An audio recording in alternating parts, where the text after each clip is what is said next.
Hai, jumpa lagi bersama saya.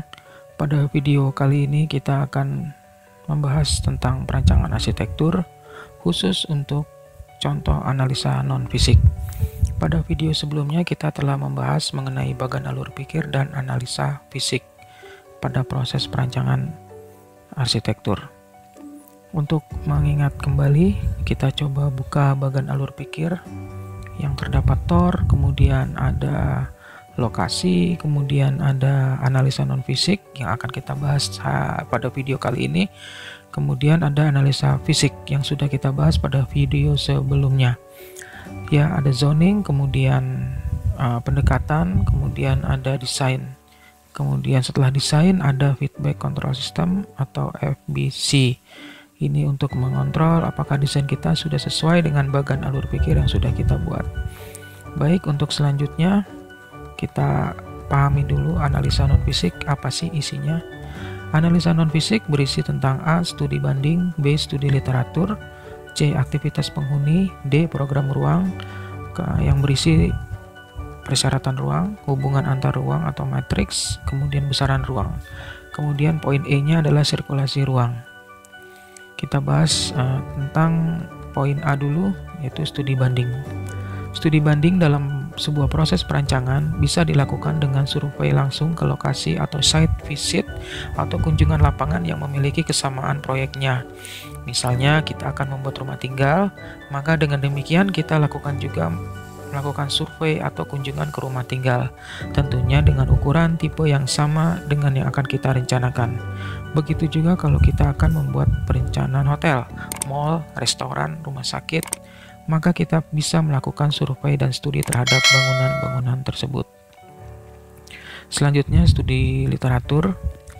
Studi literatur dalam sebuah proses perancangan bisa dilakukan, yaitu dengan mencari sumber data dari literatur yang berupa bacaan-bacaan yang memiliki kesamaan proyeknya. Misalnya, kita akan membuat rumah tinggal, maka dengan demikian kita lakukan juga membaca tentang rumah tinggal, tentunya dengan ukuran tipe yang sama dengan yang akan kita rencanakan. Kalau kita akan membuat perencanaan hotel, mall, restoran, rumah sakit, maka kita bisa melakukan pencarian data, bacaan, dan studi terhadap bangunan-bangunan tersebut. Bisa dengan membaca buku data arsitek yang berisi tentang pedoman ukuran-ukuran. Ini sangat bermanfaat sekali pada saat proses perancangan. Ini ada beberapa gambar tentang atau cover depan dari buku data arsitek yang biasanya kita pakai sebagai pedoman melihat tentang ukuran-ukuran.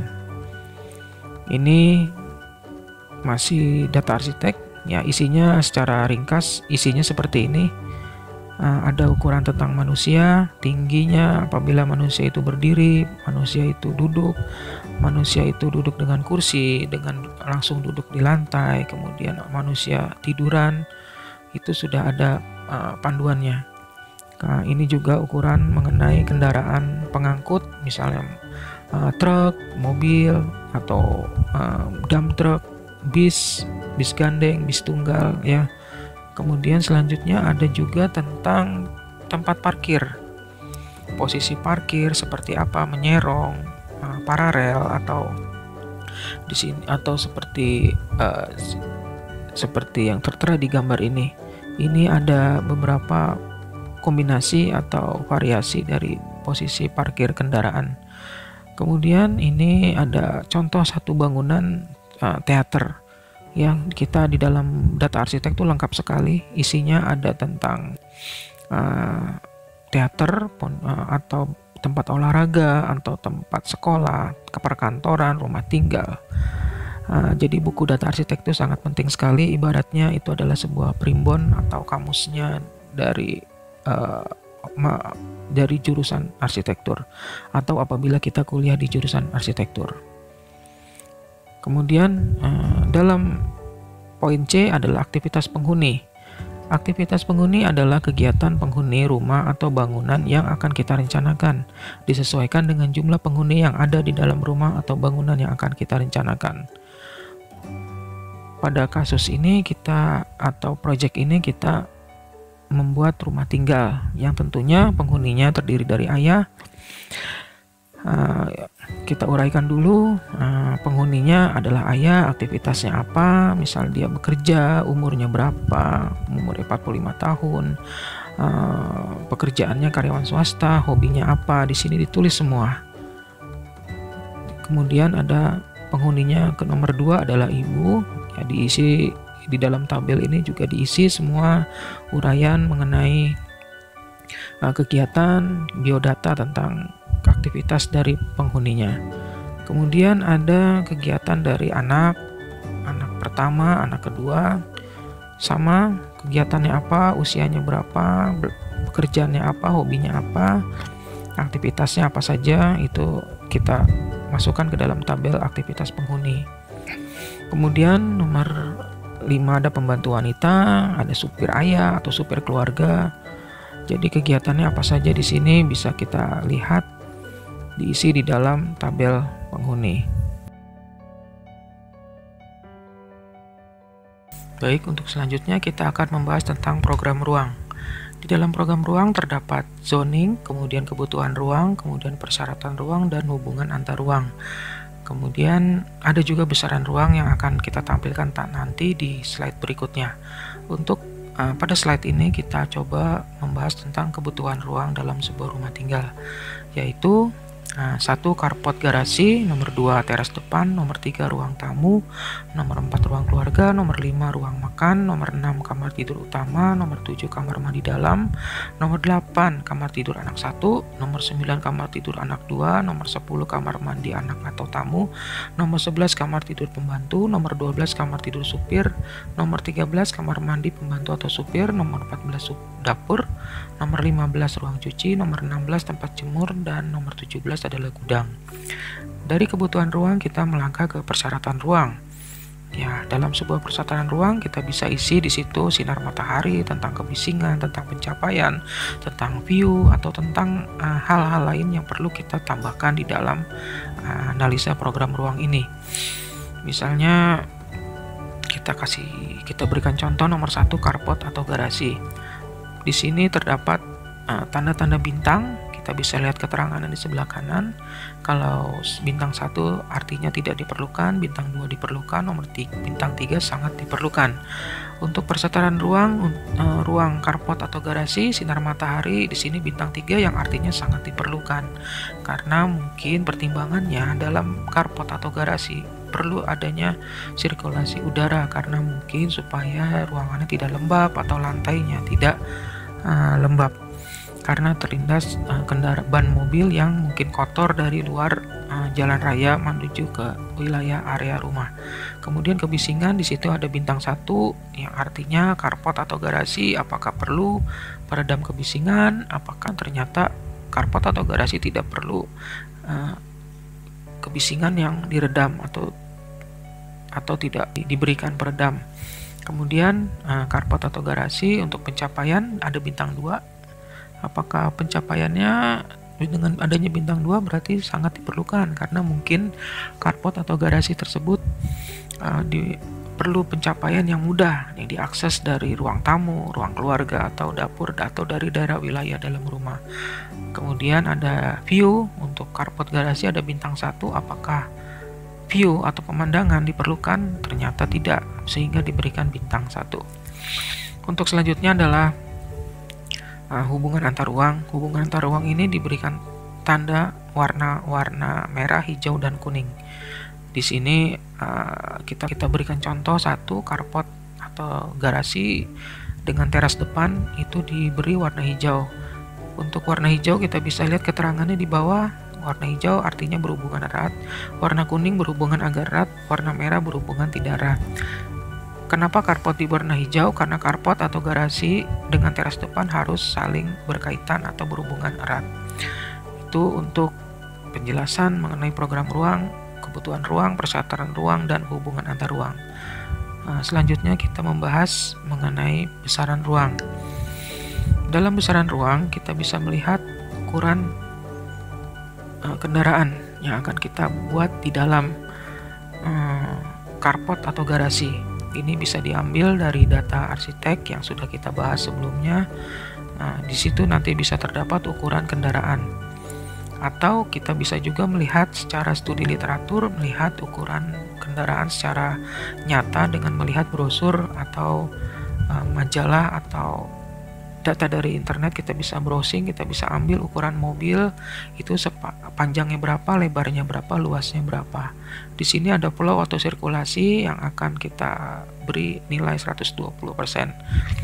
Sehingga dengan adanya rumusan seperti ini kita bisa mengetahui berapa sih besaran luasan untuk sebuah carport dan garasi. Nah, kita bisa lihat di tabel di kolom sebelah paling kanan terdapat ukuran akhirnya, terlihat ukurannya bahwa yang diperlukan adalah 17,54 meter persegi. Kemudian kita masuk ke teras depan, ukurannya juga sama tahapannya seperti tadi. Nah, dengan mengadakan studi tentang ukuran kursi, meja, kemudian luasan furniturnya berapa sehingga nanti bisa didapat besaran ruang. Ini terus berlanjut untuk ruangan-ruangan yang sudah kita program tadi, yang sudah kita buat program ruangnya di slide sebelumnya. Ya, seperti itu. Next, kita lanjut ke ruang keluarga, sama seperti itu. Isinya ruang keluarga itu apa saja? Ada sofa, ada kursi tamu, ada lemari TV. Nah, sehingga terdapat luasannya nanti kita bisa tahu berapa yang diperlukan. Nah, ini semua bisa dilihat dari data arsitek yang sudah kita bahas di slide sebelumnya, atau dari studi literatur, yaitu ambil dari brosur atau dari browsing di internet. Ini ruang kamar tidur utama seperti ini luasannya dengan layoutnya seperti ini perkiraannya. Kemudian ini ada kamar mandi dalam di ruang tidur utama, ukurannya seperti ini, furniturnya saniternya seperti apa, dengan luasan yang akan diperlukan adalah seperti seluas apa, terus sampai program ruang atau besaran ruang. Nah, program ruang tadi kita bisa dapatkan dari TOR yang sudah disampaikan sebelumnya di awal video bagian pertama yang terdahulu, yang pada analisa fisik. Di situ terdapat TOR atau Term of Reference atau KAK, kerangka acuan kerja, atau di situ bisa kita lihat program ruang apa saja yang diperlukan yang sudah diberikan oleh owner. Ya, ini sampai semua program ruang tersebut yang terdapat nomor 1 sampai nomor 17 tadi dihitung semua luasannya, sehingga sampai nanti kita bisa mendapatkan total keseluruhan ruangan yang akan diperlukan.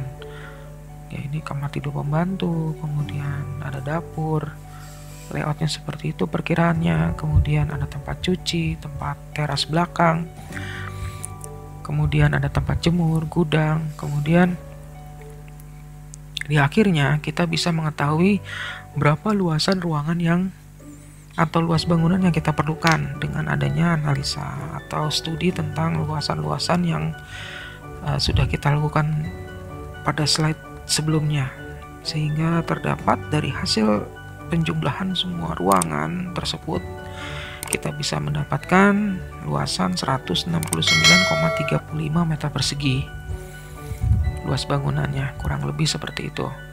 Selanjutnya adalah kita sesuaikan dengan kondisi peraturan setempat. Misalnya di situ KDB-nya berapa, kita pahami dulu. Misalnya di situ berlaku KDB sebesar 60%, maka kita bisa hitung dari luas lahan yang 300 meter persegi, 60%-nya baru boleh kita bangun. Jadi dengan demikian, dengan luasan ruang sebesar 169,35 meter persegi, maka lahan atau set yang sudah diberikan seluas 300 meter persegi. Dengan demikian, lahan tersebut sangat cukup untuk dibangun sebuah rumah tinggal dengan program ruang yang sudah direncanakan sebelumnya. Periksa juga ketentuan KDB, yaitu KDB-nya 60%, sehingga yang boleh dibangun adalah 180 meter. Sedangkan kita luasannya 169, berarti masih memenuhi persyaratan. Ya. Oke, selanjutnya catatannya bisa dibangun dengan luasan yang sudah dihitung. Oke, jadi aman kondisi kita untuk membangun bangunan yang akan kita kerjakan. Selanjutnya sirkulasi ruang. Di sini kita bisa melihat sirkulasi ruang dari penghuni ini secara global. Seluruh penghuni kegiatannya adalah seperti ini. Pertama kali datang melalui gerbang, carport, garasi, atau dia bisa ke taman karena melihat-lihat dulu pohon-pohonan atau tanaman-tanaman. Kemudian ada teras depan, kemudian masuk ke ruang tamu, bisa ke ruang langsung ke ruang keluarga, kemudian ke kamar tidur utama, kemudian dia mandi di kamar mandi dalam. Bisa juga kalau anak itu masuk ke kamar tidur anak atau bersih-bersih dulu ke kamar mandi anak dan tamu. Ini semua bisa diurai satu persatu. Misalnya ayah sirkulasinya bagaimana, ibu bagaimana, anak bagaimana sirkulasinya, kemudian pembantu sirkulasinya bagaimana, kemudian pembantu, supir, tamu. Dalam hal ini untuk meringkas semuanya, saya hanya membuat satu sirkulasi ruang seperti ini. Jadi ini berlaku untuk seluruh anggota penghuni rumah tinggal tersebut.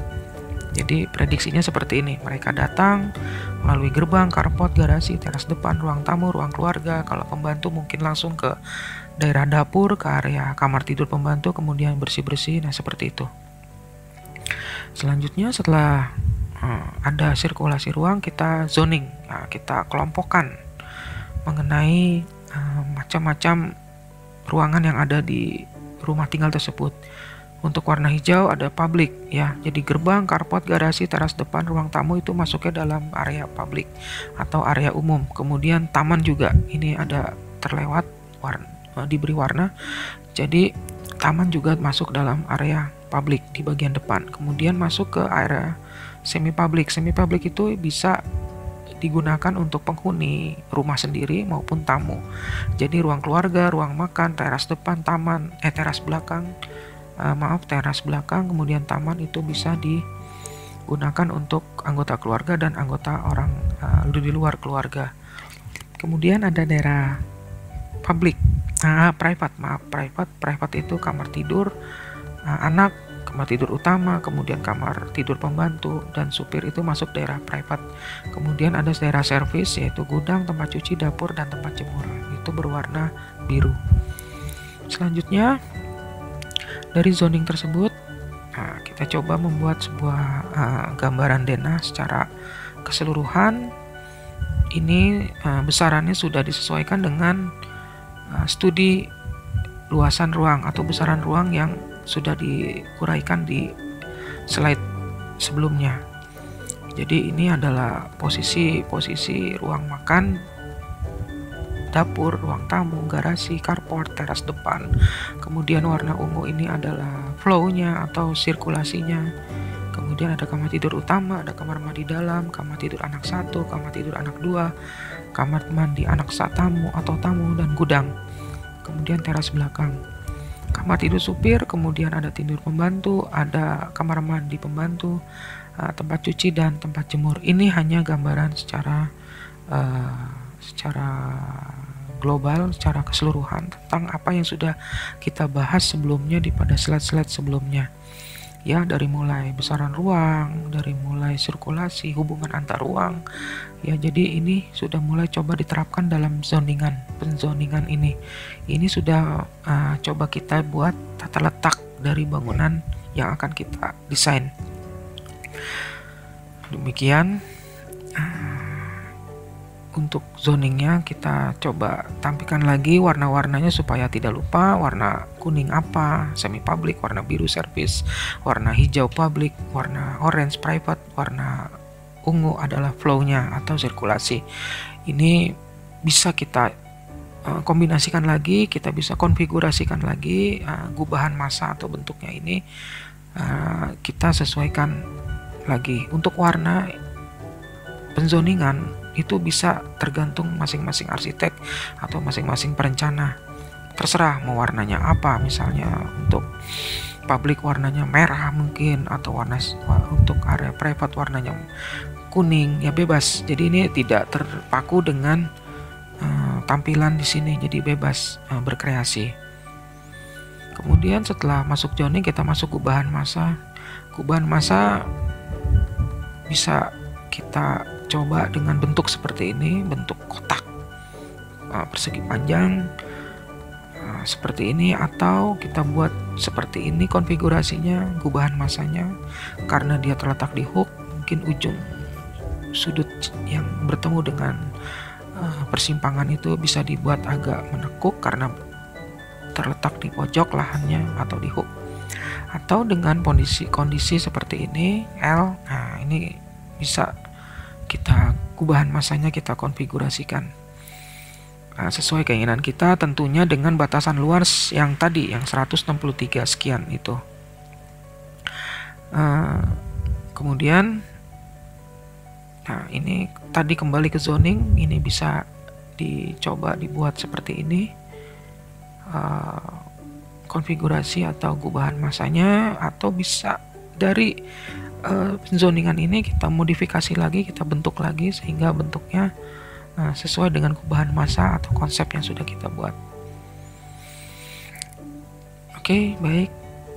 Nah, desain. Nah, terakhir kita masuk ke desain. Berdasarkan kepada proses yang sudah dilalui tadi, maka pada tahapan ini kita sudah bisa memulai mendesain bangunan yang sudah kita rencanakan, tentunya berdasarkan atas studi analisa yang sudah dilakukan pada tahapan analisa fisik juga analisa non-fisik. Kita dalam mendesain berpedoman kepada itu semua, sehingga setidaknya bisa meminimalisir kesalahan dalam penyusunan program-program ruang. Hal ini dikarenakan nantinya juga ada kegiatan feedback control system, sistem pengecekan ulang yang sudah terdapat di dalam bagian alur pikir yang sudah kita buat. Jadi sampai dengan posisi gubahan massa dan penzoningan itu kita bisa lakukan lagi feedback ke depan lagi ke poin A, analisa non fisik atau analisa fisik, yaitu semua dicek ulang. Kemudian yang penting lagi adalah posisi ukuran besaran ruang itu bisa kita studi lagi, kita pelajari lagi apakah sudah cukup ruangan-ruangan yang sudah kita buat dengan yang akan kita terapkan nanti di lapangan. Ya, jadi kita harus benar-benar memahami tahapan-tahapan tersebut. Tentunya jangan lupa berpedoman kepada data arsitek atau buku data arsitek yang memang itu sangat membantu sekali dalam membuat perancangan arsitektur. Jadi sebagai anak arsitektur, sebagai mahasiswa arsitektur, atau sebagai perencana, kita harus menggunakan data-data itu semua. Ya, jadi apa yang sudah kita buat, kita desain, nantinya akan sangat efisien dan sangat berguna. Demikian uraian saya sampaikan pada video kali ini. Semoga bermanfaat. Apabila ada kesalahan atau kekurangan, mohon dimaafkan. Semoga video ini bermanfaat bagi kita semua. Salam arsitektur. Terima kasih.